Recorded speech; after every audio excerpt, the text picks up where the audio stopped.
The price of survival.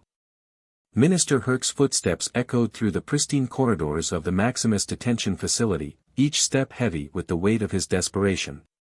The facility, buried deep within an asteroid in the Kuiper Belt, housed only one prisoner, arguably the most dangerous human in recorded galactic history. The guard station's scanners hummed as they analyzed his credentials, the AI's cold voice confirming his identity, Minister Herc of the Galactic Concordat, level Alpha clearance confirmed.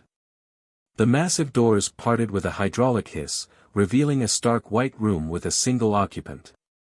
Brooke Madison sat at a simple metal table, her hands bound by quantum-locked shackles that gleamed dully under the harsh lighting. Despite 5 years of imprisonment, she maintained the sharp, calculating demeanor that had made her both feared and respected throughout known space.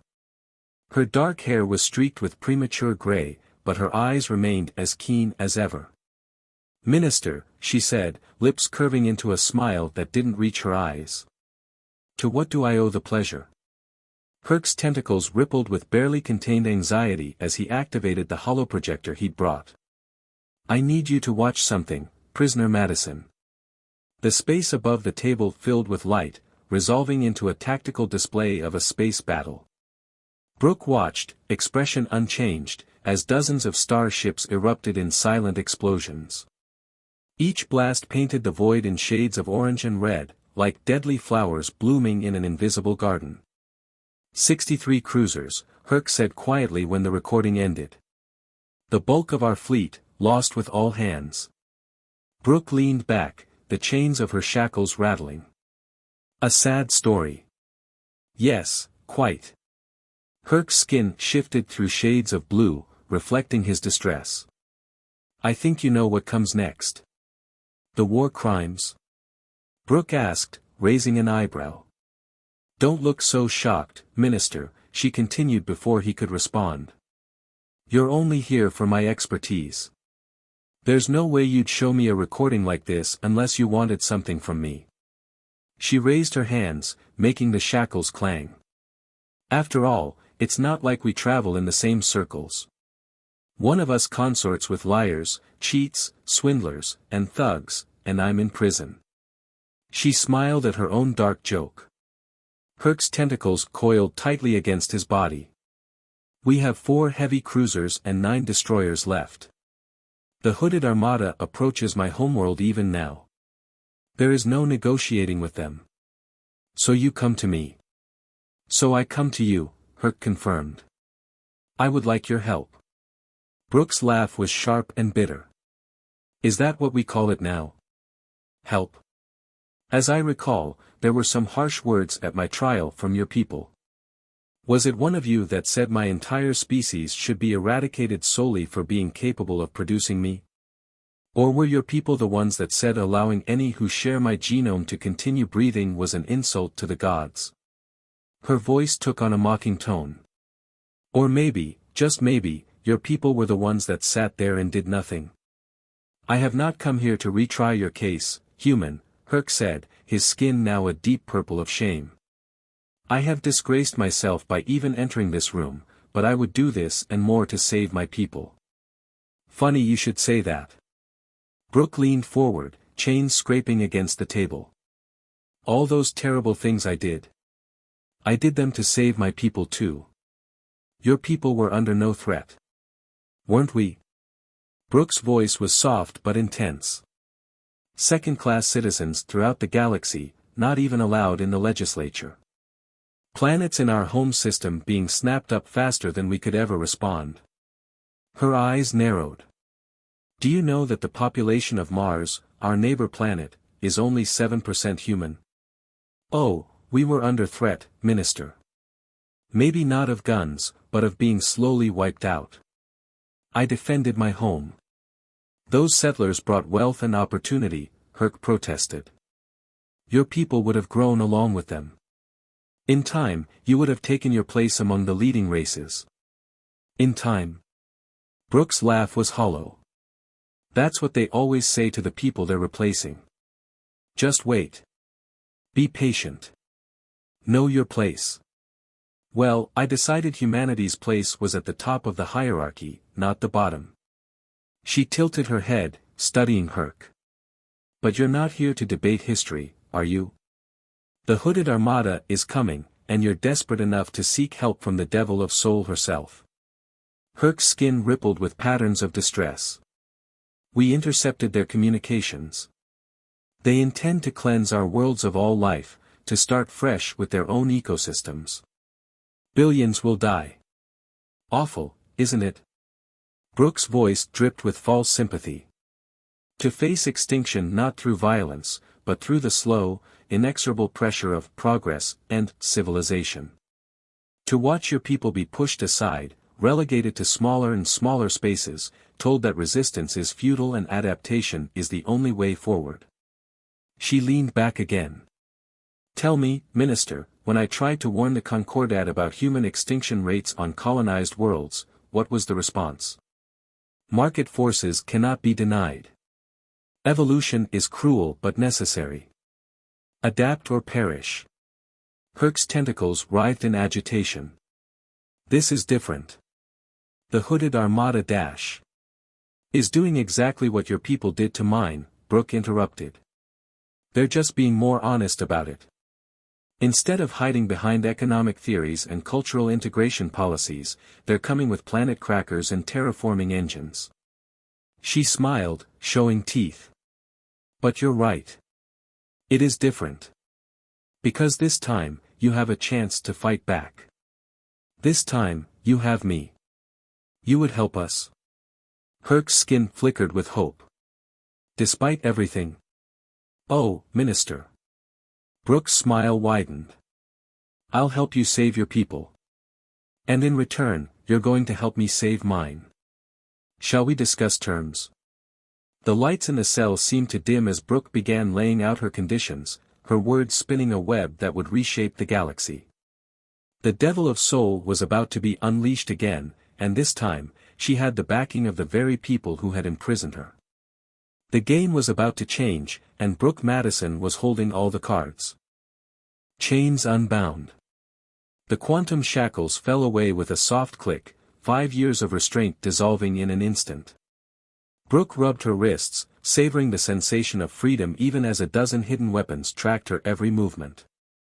The conference room aboard the Concordat flagship Eternal Dawn was a far cry from her prison cell, but she was under no illusions, she had merely traded one cage for another. The terms are simple, she said, addressing the assembled Concordat High Command.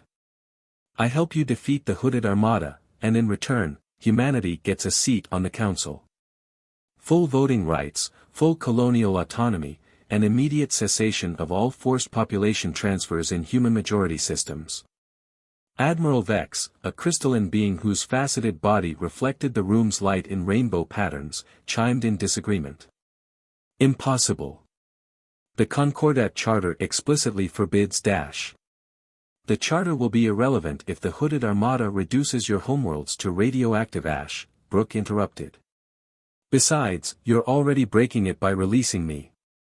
Might as well go all the way. Minister Herc's skin rippled with anxiety. The Council will never agree to such terms. They will when I save their worlds. Brooke walked to the tactical display, her movements precise and controlled despite years of confinement. Your current defensive strategy is fundamentally flawed. You're thinking like civilized beings, trying to protect everything at once. That's why you lost 63 cruisers. She manipulated the holographic controls with practiced ease, bringing up a map of Concordat space. The Hooded Armada fights like predators because that's what they are. They don't care about collateral damage or civilian casualties. They strike hard at vital points and let the rest die from the wound. And you propose we fight like them? Admiral Vex's crystalline form vibrated with disapproval. No. Brooke's smile was sharp. I propose we fight like humans. We survived on a death world, Admiral. Earth's history is written in blood and teeth. Before we learned to build cities, we hunted prey larger and stronger than ourselves by running them to exhaustion. Before we mastered fire, we ate bone marrow from kills stolen from dire wolves and cave bears. She highlighted several systems on the map. The Armada's ships are faster than yours, better armed, and more numerous. But they have one critical weakness: they're too specialized. Each ship class serves a specific role in their ecosystem-destroying arsenal. Take out their terraforming ships, and the rest of the fleet becomes pointless. Those ships will be heavily guarded, Herc observed. Of course they will. That's why we're going to let them take a world. The room erupted in protests, but Brooke's voice cut through them like a blade. The Armada follows a precise pattern in their conquests. First, they destroy military assets. Then they deploy their terraforming ships to begin atmospheric conversion. Those ships are vulnerable during the conversion process. They have to remain stationary and divert power to their environmental systems. She zoomed in on a particular system. Novice Prime. Minimal civilian population, extensive mining infrastructure, and strategic location. We evacuate it now, quietly. Let them think they've found a soft target. When their terraforming ships commit to the atmospheric conversion, we strike. Admiral Vex finished, their crystalline form now glowing with understanding. Exactly. Brooke's fingers danced over the controls, highlighting attack vectors. But we'll need more than just military assets. I'll need access to my old networks. The ones you never found. Herc's skin darkened.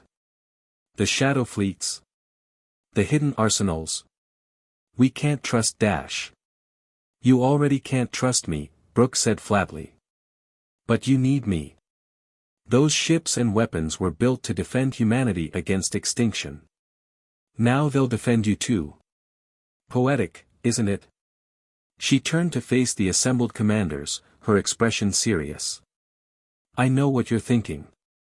The devil of soul, loose again with access to military resources.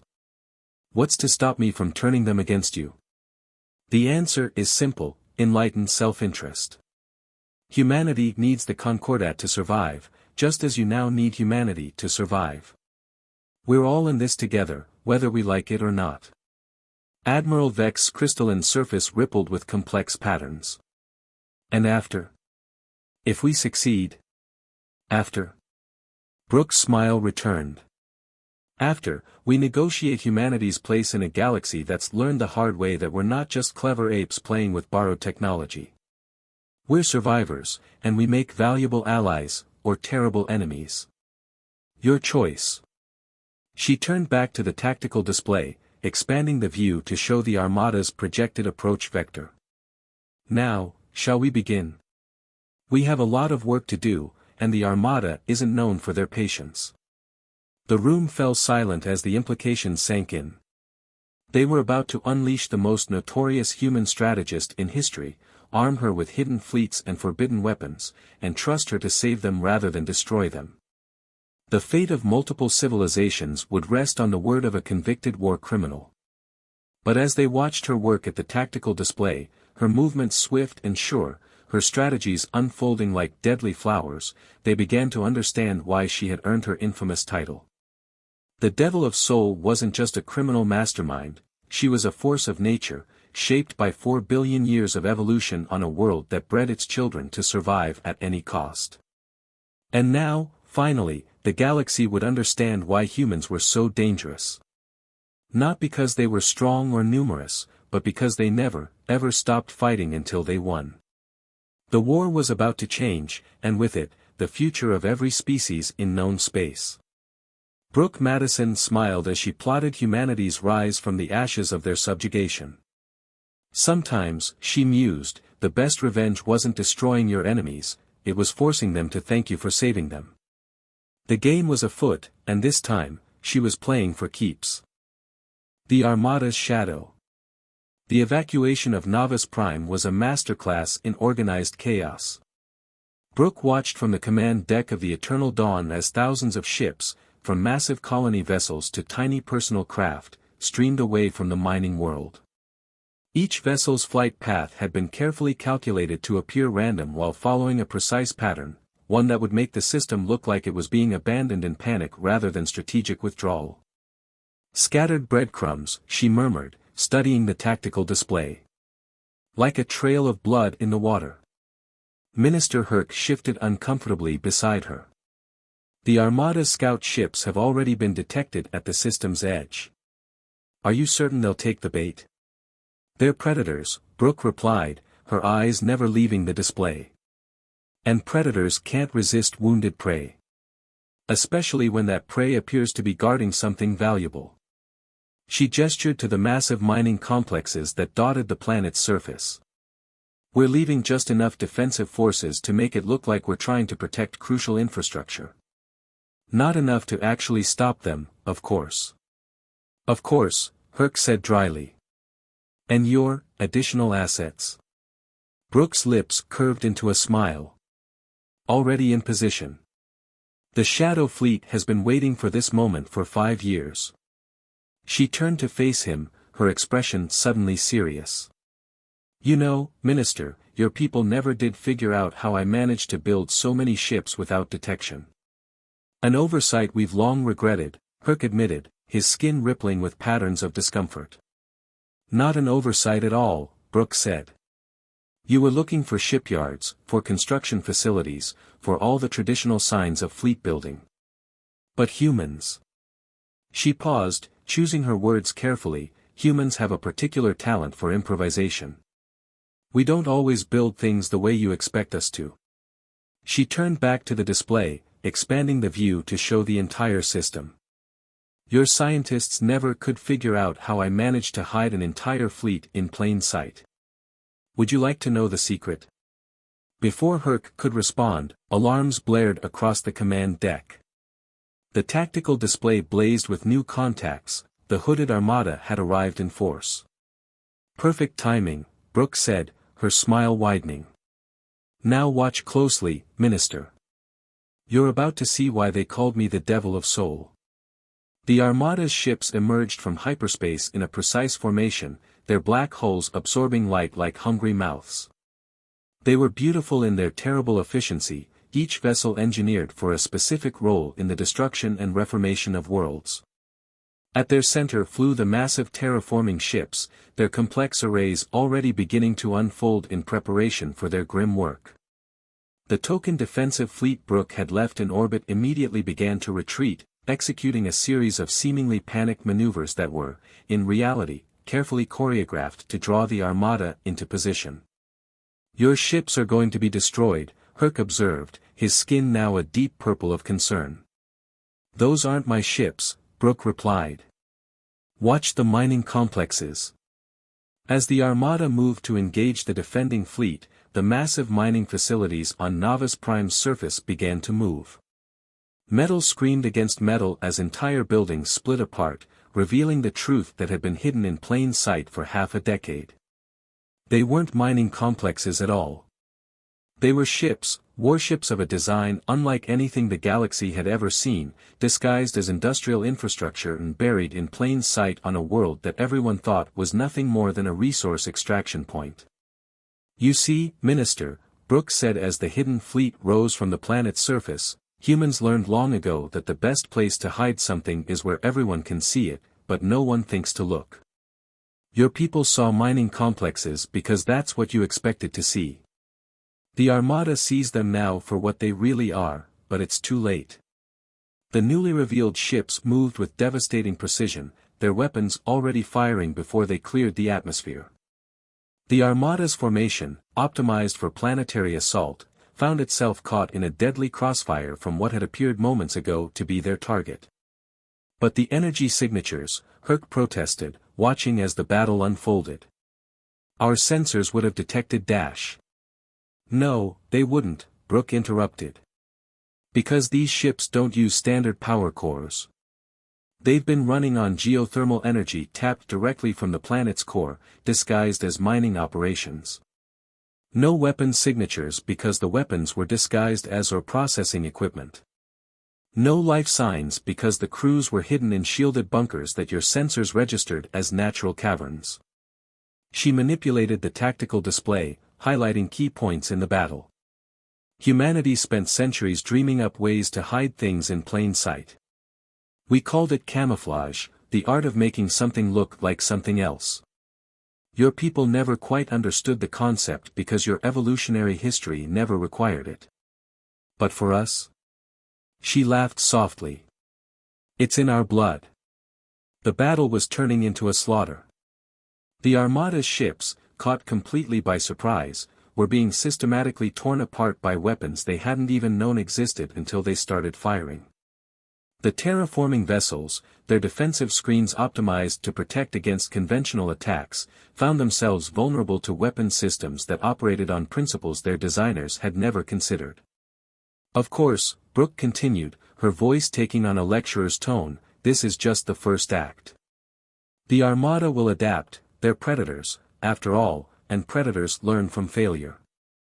But now they know that their prey has teeth they didn't expect, and that changes everything.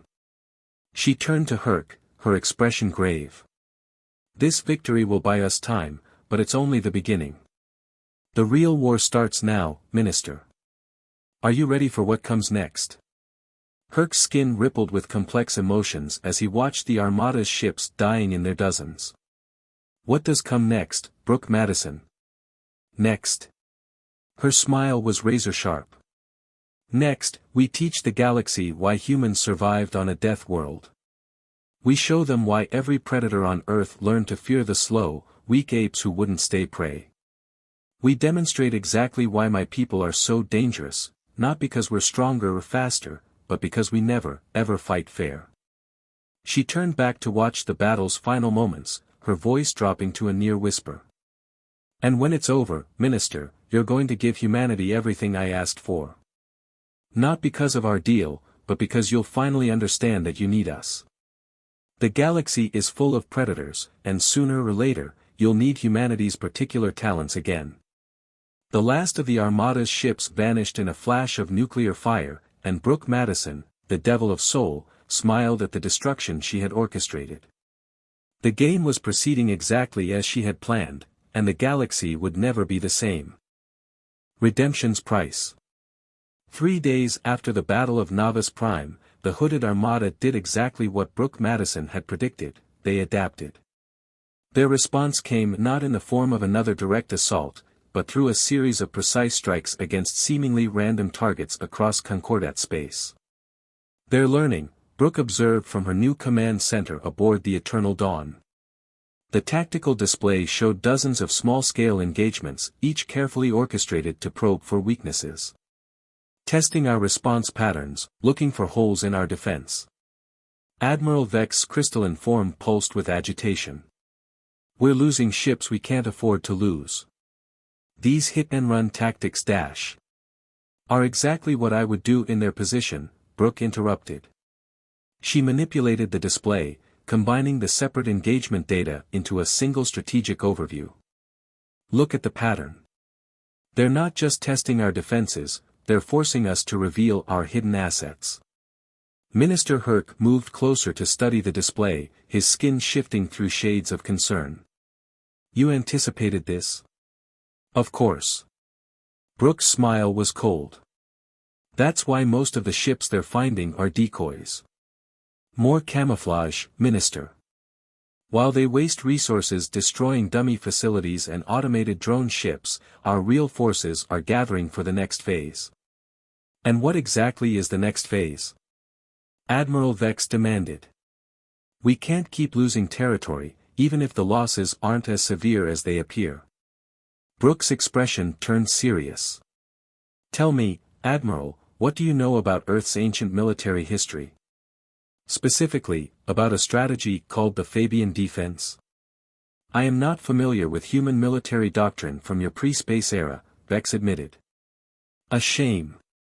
It's quite relevant to our current situation. Brooke brought up a new set of tactical projections. Named after a Roman general who faced an overwhelmingly superior force. Instead of meeting his enemy in direct battle, he orchestrated a campaign of strategic retreat and carefully chosen engagements, wearing down his opponent's strength while preserving his own forces. She highlighted several systems on the display. The Armada thinks they're forcing us to reveal our strength. In reality, they're spreading themselves thin, chasing shadows while we prepare for the real battle. The real battle? Herc's skin rippled with uncertainty. Novice Prime wasn't dash. Novice Prime was a statement, Brooke said. A demonstration that their prey has unexpected teeth. But the true test comes next. She expanded the tactical display to show a particular sector of space. They're being herded, gentlemen. Every retreat, every revealed facility, every apparent vulnerability, it's all driving them toward a specific point in space. The display zoomed in on a seemingly unremarkable system. Paradise's Gate, Brooke announced. A binary star system with no habitable planets, minimal strategic value, and virtually no civilian presence. The perfect killing ground. Admiral Vex's crystalline structure vibrated with sudden understanding. The hyperspace anomalies in that region dash. Make it difficult to plot precise jump coordinates, Brooke finished. Ships have to emerge from hyperspace at specific points to safely navigate the system. Points that we now control, thanks to the hidden facilities we've been revealing to the Armada. She manipulated the controls, showing the complex web of gravitational forces and spatial distortions that made Paradise's Gate such a navigational nightmare. But that's just the obvious trap. The one they'll be expecting because it's the kind of strategy their predatory minds understand. The real trap. She smiled. Well, that's something uniquely human. Minister Herc moved closer to the display, his skin now showing patterns of both concern and curiosity. What aren't you telling us, Brooke Madison? Did you ever wonder, she said slowly, why I chose certain systems for colonization during my campaign? Why I fought so hard for seemingly worthless territories? Everyone assumed it was part of my mad grab for power, just the devil of soul being destructively ambitious. She began highlighting specific points across the galaxy, systems that had been under her control before her arrest. As the points connected, a pattern emerged, a vast web of apparently random territories that, when viewed as a whole, formed something very different. By all the gods, Herc breathed, his skin turning pale. You weren't just building hidden fleets. You were dash. Creating the largest trap in galactic history, Brooke confirmed. Every system I took, every territory I claimed, they're all nodes in a network that's been dormant for 5 years, waiting for this moment. The Hooded Armada isn't just going to face our combined fleets at Paradise's Gate. They're going to face a weapon built into the very fabric of space itself. Admiral Vex's crystalline form darkened. The energy requirements for such a weapon dash are beyond anything your civilization could produce, Brooke agreed. But humans? We learned long ago how to think beyond conventional limitations. Those mining operations you thought were feeding your economies. They were actually building something much, much bigger. She turned to face her allies, her expression grave.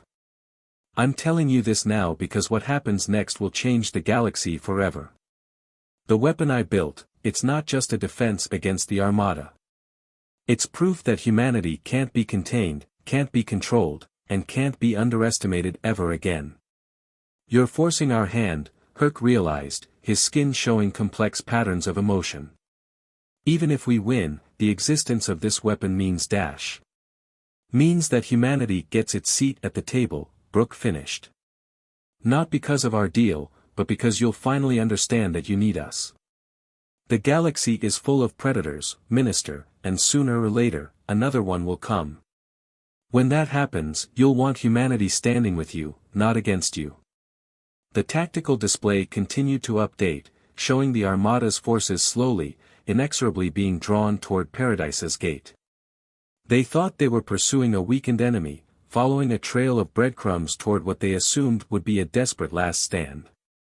They had no idea they were actually following a trail laid by the devil of soul herself, leading them straight into the jaws of a trap 5 years and countless light years in the making. The countdown has begun, Brooke announced, watching the pieces fall into place.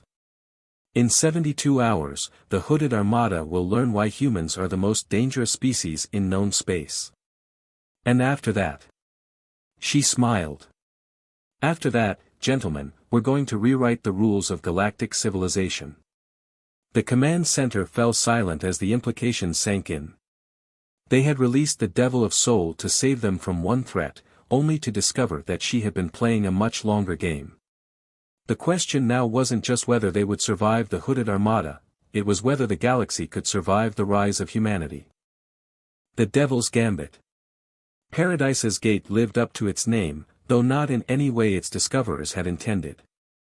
The binary stars cast an ethereal light across the assembled fleets, their combined radiance creating shadows that danced across the hulls of thousands of ships. The Hooded Armada had arrived in force, just as Brooke had predicted, their black ships forming a stark contrast against the stellar backdrop. Beautiful, isn't it? Brooke Madison stood at the command center of the Eternal Dawn, watching the final pieces of her grand strategy fall into place. The largest space battle in recorded history, about to unfold in a system that no one wanted. Minister Herc's skin displayed complex patterns of anxiety as he studied the tactical display. The Armada's numbers are greater than our projections suggested. Even with your hidden fleet's dash. Numbers don't win battles, Minister, Brooke interrupted. History is full of examples where the smaller force prevailed through superior strategy. Or did you forget how I managed to hold off 3 separate Concordat battle groups with just a handful of ships during the Mars campaign? A victory you achieved through deception and illegal weapons, Admiral Vex noted, their crystalline form pulsing with remembered anger. No such thing as an illegal weapon when you're fighting for survival, Brooke countered. She manipulated the tactical controls, highlighting specific formations within the gathered fleets. But today's victory won't come from any single weapon or strategy. It will come from understanding something fundamental about the nature of predators. She turned to face her reluctant allies. You see, the Hooded Armada, for all their technological advancement, still thinks like apex predators. They expect their prey to either fight or flee. They've never encountered a species that would deliberately lead them into a trap, sacrificing territory and resources in a strategic retreat that's actually an advance. Because such behavior defies evolutionary logic, Herc observed, his skin shifting to show intellectual curiosity despite his anxiety. No species willingly weakens itself. Except humans, Brooke smiled. We've been doing it for millennia. Sometimes you have to lose a battle to win a war. Sometimes you have to appear weak to strike from a position of strength. And sometimes. She paused as new alerts flashed across the tactical display. Sometimes you have to show your enemy exactly what they expect to see, so they don't notice what you're actually doing. The Hooded Armada was moving into attack formation, their ships arranging themselves in the same efficient patterns that had brought them victory in countless battles. Their front line was composed of heavy warships, with their precious terraforming vessels safely protected in the rear. They're positioning themselves exactly where we want them, Brooke noted with satisfaction. Now, let's give them the battle they're expecting. She sent a series of commands, and the combined Concordat and human fleets began to move. To any observer, and especially to the tacticians of the Hooded Armada, it would appear to be a conventional response to their attack formation. A defensive screen, support ships in carefully calculated positions, all textbook military doctrine. What they don't realize, Brooke continued, is that every move we make is actually part of a much larger pattern. One that's been 5 years in the making. She brought up a new display, showing the vast network of systems she had previously revealed. Each point of light represented a node in her hidden weapon, all connected through subspace in ways that the greatest minds in the Concordat were only beginning to understand. The trap isn't just in this system, she explained. Paradise's Gate is simply where all the threads come together. Every battle, every retreat, every seemingly random engagement, they were all designed to position the Armada's ships in specific spatial coordinates relative to this network. Minister Herc's skin showed patterns of both awe and horror as he began to understand. You're not just planning to defeat them. You're going to dash. Change the rules of space warfare forever, Brooke finished. The weapon isn't something we deploy, Minister. It's already deployed. Has been for years. We're standing in it right now. As if on cue, the first shots were fired. The Hooded Armada launched a massive coordinated strike, their weapons lighting up the void between the fleets. The combined Concordat and human forces responded in kind, and space itself seemed to burn with the exchange of energy. But beneath the apparent chaos of battle, something else was happening. Something that only Brooke Madison and a handful of others could see. Every weapon discharge, every shield flare, every engine signature, she explained, her voice taking on an almost reverent tone. They're all adding energy to a system that's been waiting for this moment. The battle itself is powering the weapon. Admiral Vex's crystalline form vibrated with sudden understanding.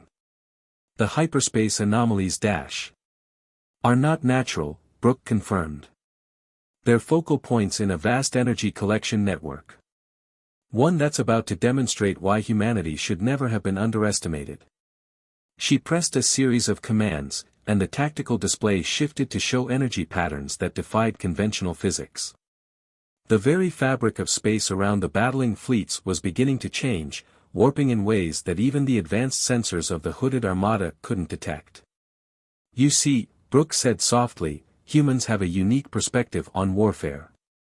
We don't just think about winning the current battle. We think about changing the game entirely.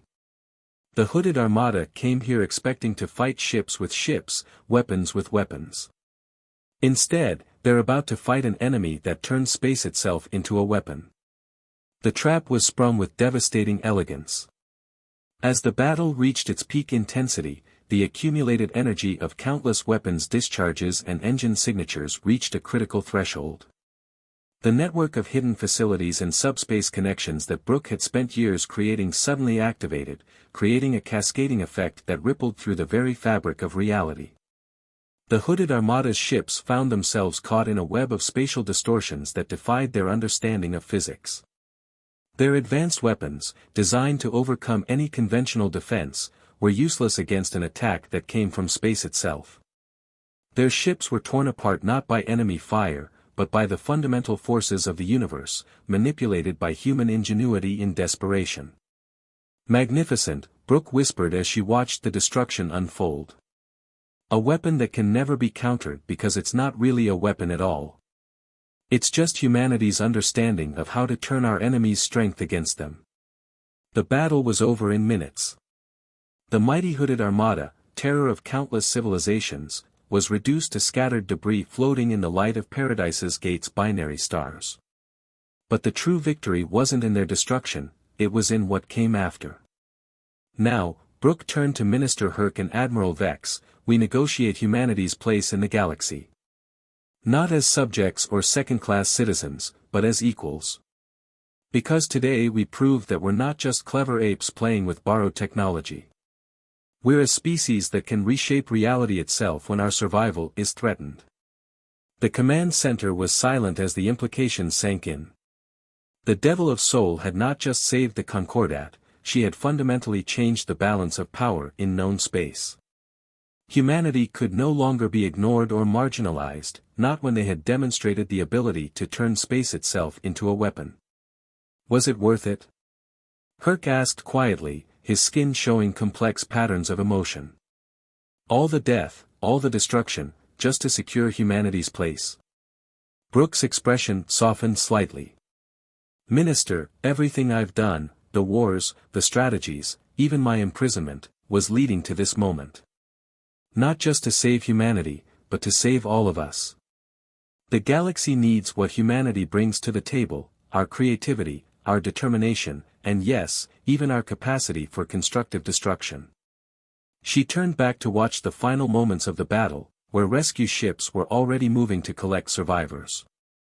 The age of predators is over. Now we enter an era where survival depends not on strength or numbers, but on cooperation and innovation. Humanity proved today that we can be either the galaxy's greatest defenders or its worst nightmare. The choice of which we become, that's up to you. As the lights of battle faded and the stars of Paradise's Gate shone on a changed galaxy, Brooke Madison, the Devil of Soul, allowed herself a small smile. She had gambled everything on this moment, and the gamble had paid off. Humanity would take its rightful place among the stars, not through conquest or subjugation, but through the ultimate proof of their value as allies.